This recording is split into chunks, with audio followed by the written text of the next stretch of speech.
और एक कहना था कि मिक्स प्लॉट जो है जिसमें कि आप कमर्शियल भी है, रेजिडेंशियल भी है। नमस्कार, सोशल संवाद में स्वागत है। मैं शशि भूषण और आज रांची स्मार्ट सिटी का इन्वेस्टर मीटिंग था जमशेदपुर में, और हमारे साथ जो है Ranchi smart city corporation limited के सीईओ सर हैं Amit Kumar sir.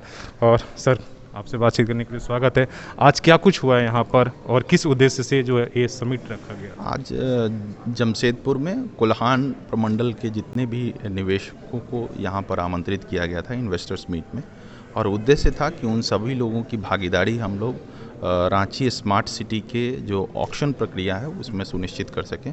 Ranchi smart city के अंतर्गत 52 प्लॉट की ई ऑक्शन की प्रक्रिया जो है वो प्रारंभ कर दी गई है, जो 12 फरवरी तक जो है वो जो भी प्रॉस्पेक्टिव बिडर्स हैं वो पार्टिसिपेट कर सकते हैं, और उसकी प्रक्रिया पूरी तरह से ऑनलाइन रखी गई है।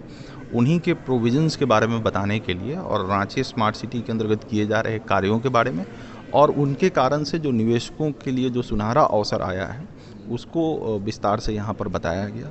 उन लोगों के फीडबैक लिए गए हैं और यह रिक्वेस्ट किया गया है कि अधिक से अधिक भागीदारी जो है वो। सर, स्मार्ट सिटी झारखंड का पहला है, इसमें क्या क्या खास रहेगा आम आदमी के लिए, इसलिए कि पहला सिटी ये बेसिकली एक एरिया बेस्ड डेवलपमेंट के आधार पे 656 एकड़ ज़मीन को जो है वो विश्व स्तरीय सुविधाओं से युक्त शहर के रूप में निर्मित करने की कार्य योजना है।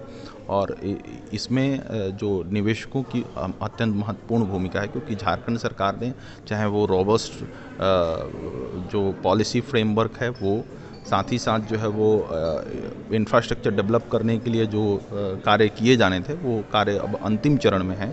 वहाँ पर विश्व स्तरीय सुविधाओं से युक्त जो है वो इंफ्रास्ट्रक्चर डेवलप किए जा रहे हैं, जो जुलाई 2021 तक पूर्ण हो जाएंगे। तो अब जब सरकार पूरी तरह से प्रतिबद्ध है कि यहाँ पर लगभग 1.5 लाख की आबादी वाले शहर का जो है वो को बसाना है, तो उसके लिए जो सुविधाएं चाहिए, चाहे वो आवासीय क्षेत्र के रूप में हो, व्यावसायिक क्षेत्र के रूप में हो, शैक्षणिक केंद्र के रूप में हो, वो विकसित किए जाएं। और झारखंड के जो रांची स्मार्ट सिटी है उसको एक शैक्षणिक हब के रूप में, एजुकेशनल हब के रूप में जो है वो डेवलप करने की कार्य योजना है। और इसी कारण से वो बहुत बड़ा भूभाग जो है वो उन संस्थानों के लिए जो है वो रखे गए हैं जहां पर एजुकेशनल सर्विसेज के लोग जो है वो आकर के अपना। सर, आपने एक बात कही कि इसमें जो है आईटी का काफ़ी ध्यान रहेगा, और जो नेक्स्ट जनरेशन है और स्मार्ट सब चीज़ों को, जैसा नाम से ही है कि उन चीज़ों पर ज़्यादा फोकस रहेगा कि हम इन चीज़ों पर एक आम आदमी को बाकी जो हमारे यहाँ ये होते डेवलप, उससे किस तरीके से फ़र्क रहेगा और क्यों ये स्मार्ट सिटी की आज ज़रूरत क्यों है? नहीं था, स्मार्ट सिटी की ज़रूरत क्यों है ये हर कोई जानता है कि वहाँ शहरीय सुविधाएं जो हैं वो बहुत ही नियोजित तरीके से मिलती हैं, किसी भी सुविधाओं की कमी नहीं रहती है, और विश्व स्तरीय और अस्थायी और गुणवत्ता युक्त सुविधाएं होती हैं।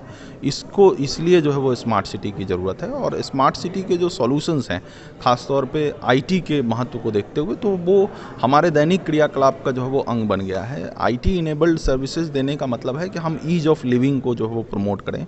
चाहे जितने भी तरह के सर्विसेज हैं वो सभी सर्विसेज जो है वो आईटी के माध्यम से जो है वो उपलब्ध रहेंगी, इसकी जो है वो कोशिश जो हो रही है। बहुत बहुत धन्यवाद। जैसा कि अपने प्रधानमंत्री ने बहुत पहले स्मार्ट सिटी की घोषणा की थी, जिसमें कई देश के शहर शामिल हुए थे, उसमें झारखंड का पहला शहर रांची हुआ था, और उसी के अंतर्गत इस प्रोजेक्ट को डेवलप किया जा रहा है।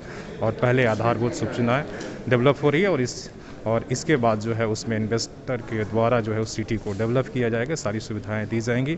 जब ये प्रोजेक्ट आएगा तो देखना होगा कि किस तरीके से जो ईज़ ऑफ लिविंग की बात हम कर रहे हैं वो आसान होगा आम आदमी के लिए। अपने सहयोगी सृजन के साथ मैं शशि भूषण, सोशल संवाद न्यूज़, झारखंड।